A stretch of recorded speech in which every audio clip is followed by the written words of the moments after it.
അതെ, ഇന്നൊരു അടിപൊളി മത്തിക്കറി ഉണ്ടാക്കിയാലോ. അതിന് വേണ്ടിയിട്ട് ഒരു പാത്രം അടുപ്പത്ത് വെച്ചിട്ടുണ്ട്.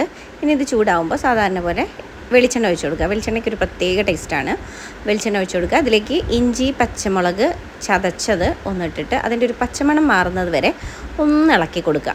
അതിനുശേഷം കുറച്ച് ഉള്ളി, അത് ശരിക്കും പറഞ്ഞാൽ സവാളയാണ് ഇപ്പോൾ ഞാൻ ചേർത്തിരിക്കുന്നത്. പക്ഷേ ചെറിയുള്ളി ആണെങ്കിൽ പൊളിച്ചേനെ. അപ്പോൾ ഇവിടെ ഇപ്പോൾ അവൈലബിൾ അല്ല, കുറച്ചേ ഉള്ളൂ. അത് നമുക്ക് വറവിടാൻ വേണം. അപ്പോൾ അതുകൊണ്ട് അത് മാറ്റി വെച്ചിരിക്കുകയാണ്. അപ്പോൾ ഇത് സവാളയാണ്.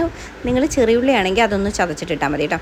അപ്പം അങ്ങനെ സവാള ഒന്ന് വഴന്ന് വരുമ്പോൾ നമ്മളതിലേക്ക് തക്കാളി, പച്ചമുളക്, കറിവേപ്പില ഇതൊക്കെ ചേർത്ത് കൊടുക്കുക. എന്നിട്ട് ഒന്നും കൂടി ഇളക്കി കൊടുക്കുക. അപ്പോൾ ഇനി ആ തക്കാളി ഒന്ന് വേവാൻ വേണ്ടിയിട്ട് ഞാനതൊന്ന് മൂടി വയ്ക്കുന്നുണ്ട്. അപ്പോൾ ദേ ഇവരെല്ലാവരും കൂടി നന്നായിട്ട് വെന്തിട്ടുണ്ട്. ഇനി നമുക്ക് കുറച്ച് പൊടികൾ ചേർത്ത് കൊടുക്കാം.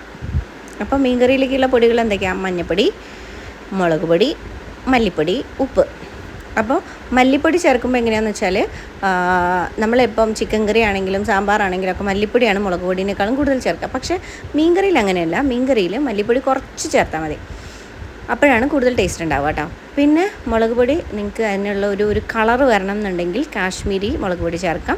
ഇതിപ്പോൾ ഞാൻ കാശ്മീരി ഒന്നുമല്ല, സാധാ നമ്മുടെ എരിവിന് വേണ്ട സാധാ മുളക് പൊടിയാണ് ചേർത്തിട്ടുള്ളത്. അപ്പോൾ ഇനി നമ്മൾ ഇതൊന്ന് മിക്സ് ചെയ്ത് കൊടുക്കുക. ഈ പൊടികളൊക്കെ ചേർത്തിട്ടൊന്ന് മിക്സ് ചെയ്തതിന് ശേഷം നമ്മുടെ മെയിൻ ആൾ ഏതാ, നമ്മുടെ പുളി. അപ്പോൾ ഈ പുളി ചേർക്കുന്നതുകൊണ്ട് തന്നെ നമുക്ക് നന്നായിട്ട് ഈ കറിയിൽ ഉപ്പ് വേണ്ടി വരും കേട്ടോ. അപ്പോൾ പ്രഷറൊക്കെ ഉള്ളവർ അധികം എല്ലാ ദിവസവും മീൻകറി വെച്ച് കൂട്ടരുത്, കാരണം പ്രഷറൊക്കെ അടിച്ച് കയറും. പിന്നെ ഓക്കെ, അതവിടെ വെക്കട്ടെ. അപ്പോൾ ഇനി നമുക്കിതിലേക്ക് എന്ത് ചെയ്യാം, മത്തി ചേർത്ത് കൊടുക്കാം. അപ്പോൾ ഇതിൽ ഞാൻ കുറച്ചെണ്ണം ഇങ്ങനെ ഇങ്ങനെ വരയിട്ടിട്ടുള്ള മത്തിയും കുറച്ചെണ്ണം അങ്ങനെ വരയിടാത്ത മത്തിയാണ്. അതെന്താണെന്ന് വെച്ചാൽ കുറച്ച് പൊരിക്കാം എന്നുള്ള ഒരു ഇതിൽ മാറ്റി വെച്ചായിരുന്നു. പിന്നെ ഞാൻ ആ പ്ലാൻ അങ്ങ് മാറ്റി, എല്ലാം കൂടി കറി വയ്ക്കാം, എന്നാലേ ഉള്ളൂ വൈകുന്നേരത്തേക്കും കൂടി തികയാം. അപ്പോൾ ഇങ്ങനെ ആക്കി വെച്ചിരിക്കാം. ഇതേ നമ്മുടെ മത്തിക്കറി ഒരു 7 മിനിറ്റൊക്കെ കഴിയുമ്പോഴേക്കും തന്നെ മത്തി അങ്ങോട്ട് വേവും. അപ്പോൾ ഇങ്ങനെ നല്ല സ്മെല്ല് വരുന്നുണ്ട്. നമ്മൾ നോൺ വെജുകാർക്കൊക്കെ ഈ ഒരു സ്മെല്ല് മതി ചോറ് കഴിക്കാൻ വേണ്ടിയിട്ട്. വെജുകാർക്കാണെങ്കിൽ ഈ മണം അൺസൈക്കബിളോ ആയിരിക്കും കേട്ടോ. അപ്പോൾ ഇപ്പോൾ നിങ്ങൾ മുളകിട്ട മീൻകറിയാണ് വേണ്ടതെന്ന് വെച്ചാൽ ഈ ഒരു സ്റ്റേജിൽ വെച്ച് നിർത്തുക. കുറച്ച് വെളിച്ചെണ്ണയും തൂയാൽ കറി റെഡിയാവും. പക്ഷേ ഞാനിവിടെ തേങ്ങ അരച്ച മത്തിക്കറി ഉണ്ടാക്കുന്നത്. അപ്പോൾ ഞാൻ ഈ തേങ്ങേൻ്റെ അരപ്പ് എന്ന് പറഞ്ഞാൽ തേങ്ങ, ചെറിയുള്ളി, പിന്നെ പെരുംജീരകം. നമ്മൾ പച്ചക്കറിയിലേക്കും നല്ല ജീരകവും മീൻകറിയിലേക്കും അതുപോലെ തന്നെ ചിക്കൻ കറിയിലേക്കും പെരുംജീരകമാണല്ലോ യൂസ് ചെയ്യാം. അപ്പോൾ അങ്ങനെ പെരുംജീരകമാണ് യൂസ് ചെയ്തിട്ടുള്ളത് നമ്മളിവിടെ. അപ്പോൾ അതുകൊണ്ട് അരച്ചുണ്ടാക്കിയിട്ടുള്ള അരപ്പും പിന്നെ കുറച്ച് മിക്സിയൊക്കെ ഒന്ന് കഴുകിയിട്ടുള്ള വെള്ളവും എല്ലാം കൂടി ചേർത്തിട്ട് ഈ ഒരു പരുവായിട്ട് നമ്മൾ എന്ത് ചെയ്യുക, ഒന്ന് മൂടി വയ്ക്കാം. അപ്പോൾ എന്ത് ചെയ്യും, ഈ തേങ്ങയും കൂടി ഒന്ന് തിളയ്ക്കണം, അത്രയേ ഉള്ളൂ. അപ്പോൾ ഇങ്ങനെ തിളച്ച് വരുമ്പോൾ ഓഫാക്കാം. ഇനി നമുക്കിതിലേക്ക് ഒരു വറവ് ചേർക്കാം. വറവിന് വേണ്ടിയിട്ട് നമ്മൾ പാലക്കാടൻ ഭാഗത്തൊക്കെ ഇതൊക്കെ ഇടൂലേ, കടുക്. പക്ഷെ ഞങ്ങൾ മീൻ കറിയിൽ കടുകിടില്ല കേട്ടോ.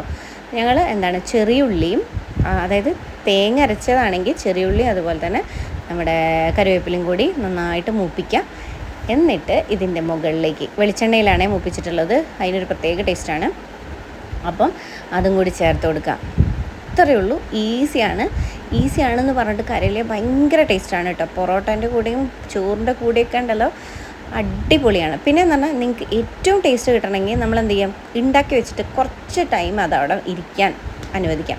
അപ്പോൾ എന്ന് പറയുമ്പോൾ ഇതിൻ്റെ ഈ ഒരു ടേസ്റ്റൊക്കെ ഇങ്ങനെ മീനിലേക്ക് അങ്ങോട്ട് പിടിക്കും. പക്ഷേ എനിക്കിപ്പോൾ അതിനുള്ള ടൈമില്ല. അപ്പോൾ അതുകൊണ്ട് ഞാൻ എന്ത് ചെയ്യാന്ന് വെച്ചാൽ ഇപ്പോൾ തന്നെ കഴിച്ചിട്ട് പോവാണ്. കണ്ടോ, നല്ല കഴമ്പുള്ള മീനാണ് കേട്ടോ, നല്ല ടേസ്റ്റ് ഉള്ള മീനാണ്. വെറുതെ പറയല്ല, ഞാൻ വെച്ചുകൊണ്ട് പറയല്ല കേട്ടോ, നല്ല ടേസ്റ്റ് ഉണ്ട്, അടിപൊളിയാണ്. അപ്പോൾ നിങ്ങളെല്ലാവരും ട്രൈ ചെയ്ത് നോക്കണം കേട്ടോ. പിന്നെ സബ്സ്ക്രൈബ് ചെയ്യാൻ മറക്കല്ലേ. അപ്പോൾ ഇങ്ങനത്തെ നല്ല നല്ല റെസിപ്പീസായിട്ട് വരാം. Tata, bye bye.